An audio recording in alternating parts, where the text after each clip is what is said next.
दोस्तों, अजय स्ट्रेटेजीज में आपका स्वागत है। आज हम लोग इतिहास के बारे में पढ़ेंगे। कल पीछे वाला जो पिछले वीडियो था उसमें हम लोग पढ़े थे इतिहास के बारे में, थोड़ा सा जानकारी दिए थे।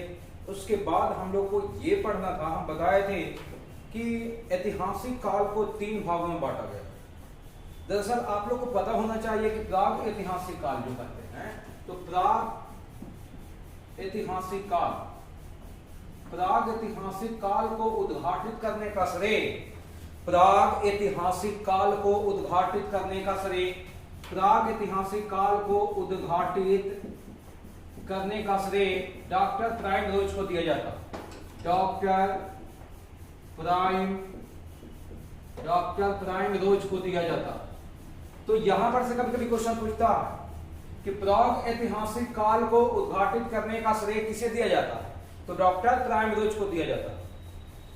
हम लोग ये पढ़े थे पाषाण काल के बारे में, हम लोग को पढ़ना है। बताया था कि ऐतिहासिक काल को जानकारी के स्रोत के आधार पर 3 भागों में बांटा गया, जिसमें हम लोग की चर्चा करना था पूरा पाषाण काल, मध्य पाषाण काल और नव पाषाण काल के बारे में हम लोग की जानकारी लेना था। तो इसके बारे में हम लोग चलेंगे, देखते क्या है। पाषाण काल के बारे में देखेंगे। पाषाण काल हम लोग जानते हैं, पाषाण मतलब पत्थर, तो पत्थर के काल जो थे उसके बारे में हम लोग पढ़ेंगे। तो इस पाषाण के काल, पाषाण जो काल है उसके बारे में सबसे पहले पढ़ेंगे। तो उसमें दोस्तों कहा गया है कि पाषाण काल को 3 भागों में बांटा गया। जो हम बताए थे कि ऐतिहासिक काल को 3 भागों, तो जानकारी के स्रोत के आधार पर उसी के आधार पर बांटा गया। 3 भागों में बांटा गया, जिसको कहा गया पूरा पाषाण काल, पूरा पाषाण काल, और दूसरा था मध्य पाषाण काल, मध्य पाषाण काल, मध्य पाषाण काल, और तीसरा हुआ नव पाषाण काल, नव पाषाण काल। हम लोग इसके बारे में पैलेलिथिक एज इसको कहा जाता है, इसको मेसोलिथिक और इसको नियोलिथिक एज कहा जाता है। तो इसके बारे में हम लोग पढ़ेंगे। पूरा पाषाण काल, पूरा पाषाण काल के बारे में हम लोग देखेंगे।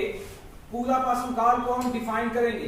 पूरा पाषाण काल एक ऐसा काल था जिसमें मनुष्य पूरी तरीका से शिकार पर निर्भर था, पूरी तरीका से शिकार पर निर्भर था। इस समय के काल को खाद्य संग्रह काल भी कहा जाता है। पूरा पाषाण काल को खाद्य संग्रह काल भी कहा जाता है। पूरा पाषाण काल को खाद्य संग्रह काल भी कहा जाता है। पूरा पाषाण काल को खाद्य संग्रह काल के रूप में कहा जाता है, या खाद्य संग्रह के रूप में इसे जाना जाता है, ये भी आप कह सकते हैं। अब हम लोग को ये देखेंगे कि पूरा पाषाण काल में क्या चीज का साक्ष्य मिला।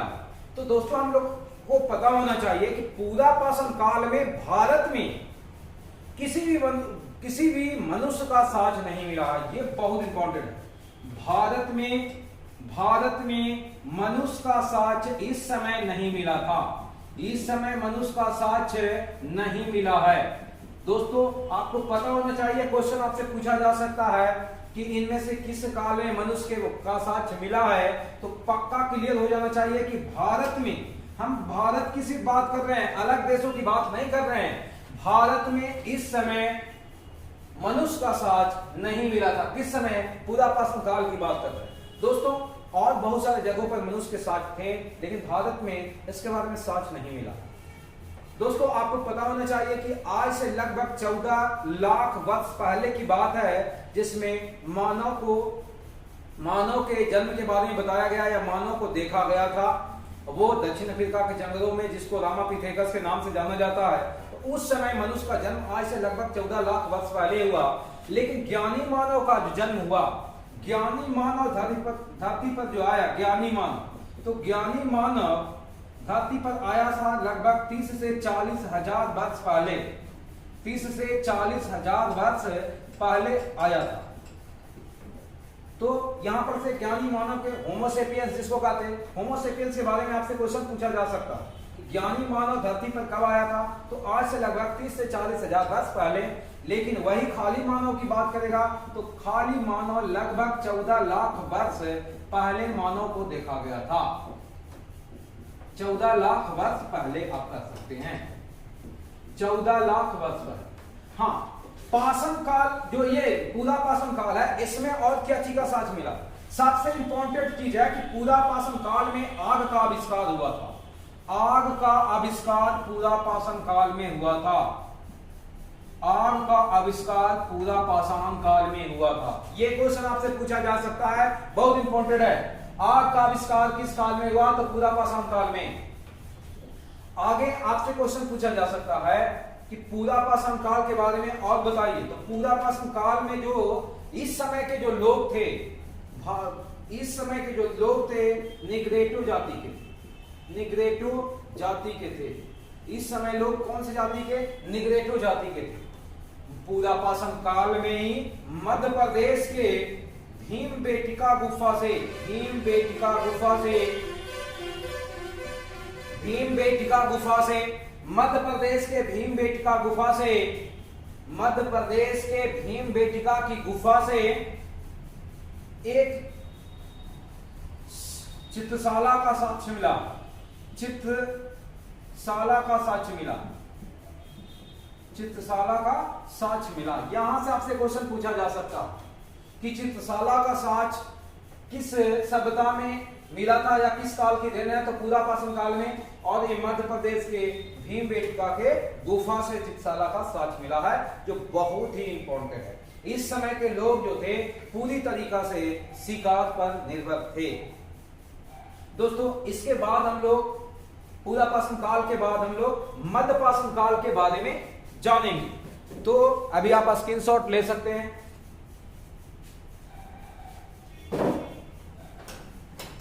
आगे हम लोग देखेंगे मध्य पाषाण काल के बारे में।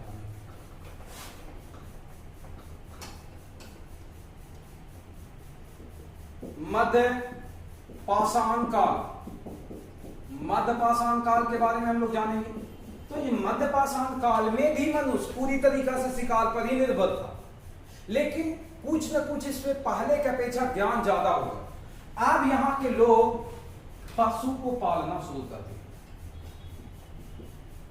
पशुपालन का साक्ष्य यहां से मिला है, यानी कि आपसे क्वेश्चन पूछा जा सकता है पशुपालन का साक्ष्य किस काल से मिला है?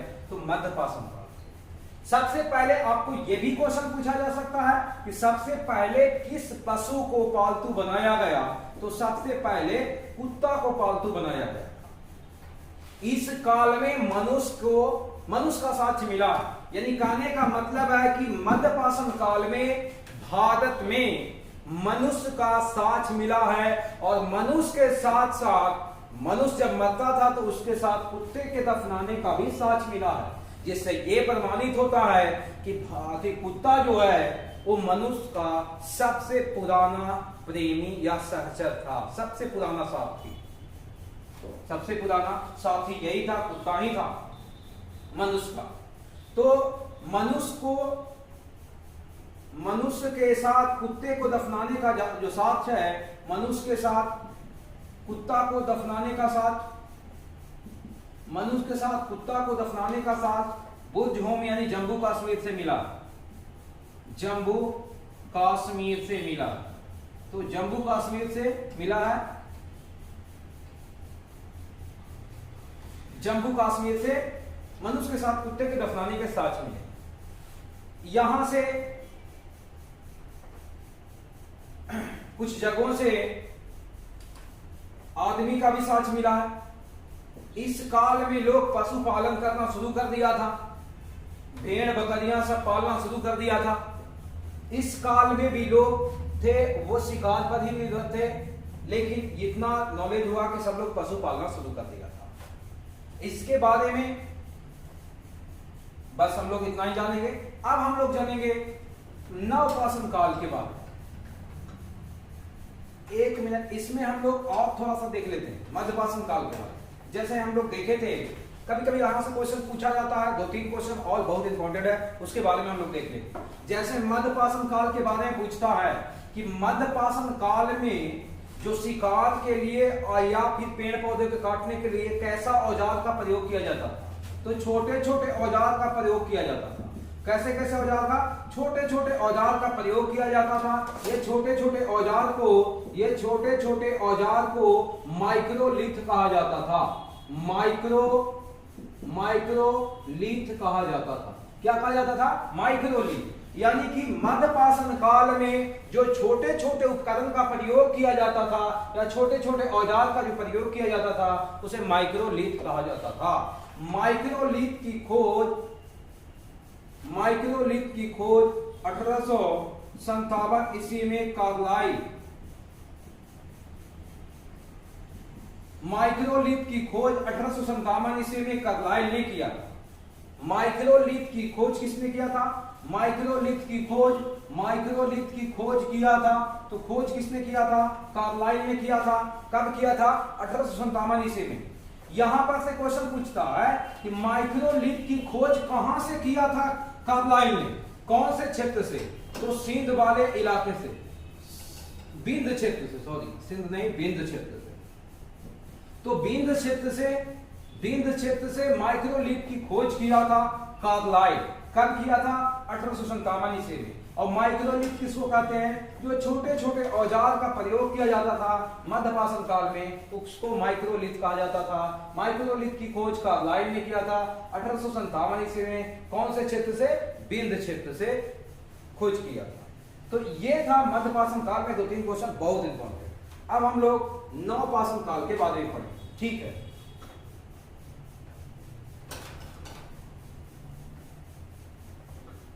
नवपाषाण काल के बारे में दोस्तों पढ़ेंगे।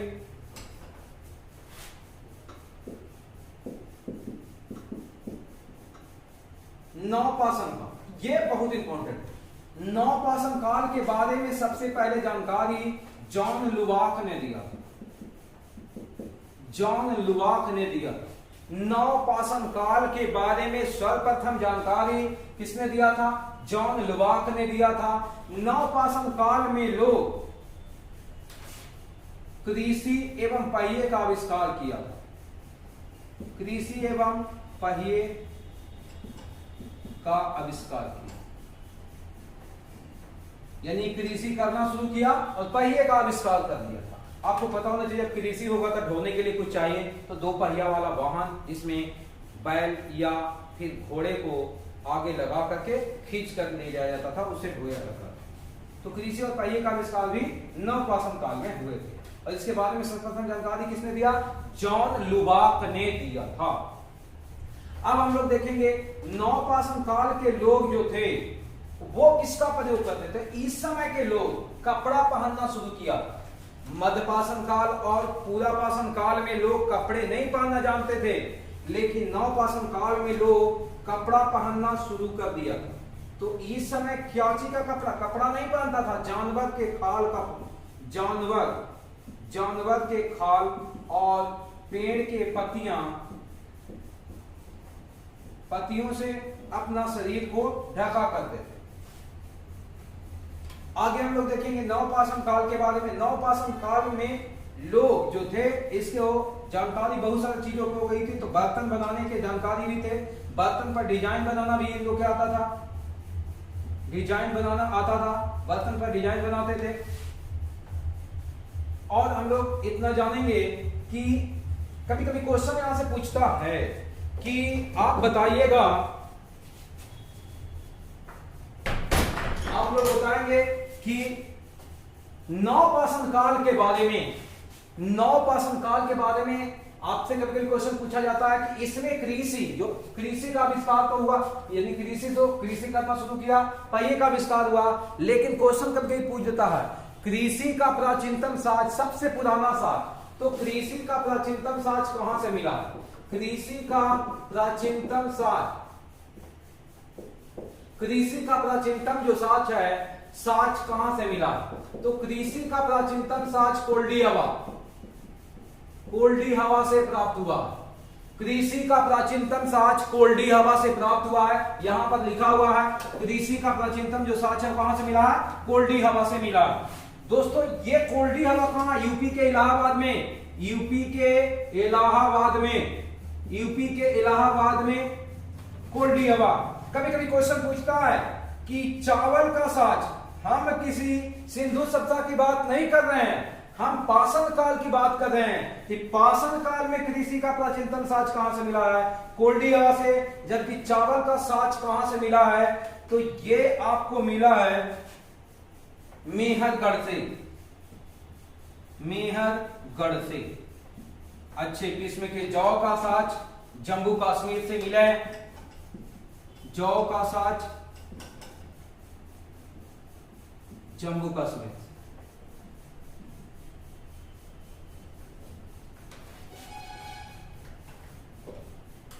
दोस्तों पाषाण काल के बारे में जानकारी मिलती है, यही मिलता है। कृषि का प्राचीनतम साज कहां से? कोल्डियावा से। चावल का साज मेहरगढ़ से। दोस्तों अगर यदि आपको वीडियो समझ में आया, वीडियो पसंद आया, तो हमें लाइक करके जरूर लाइक करिए वीडियो को, और कमेंट करके हमें जरूर बताएंगे कि ये वीडियो का कौन सा पार्ट 1 या पार्ट 2 सही लगा। इसमें से तीनों में से कौन सी चीज आपको ज्यादा समझ में आया। 3 जो काल थे उस तीनों काल में, पूरा पाषाण काल, मध्य पाषाण काल और नवपाषाण काल में सबसे अच्छा टॉपिक किसका रहा, वो कमेंट करके जरूर हमें बताएंगे। वीडियो देखने के लिए धन्यवाद।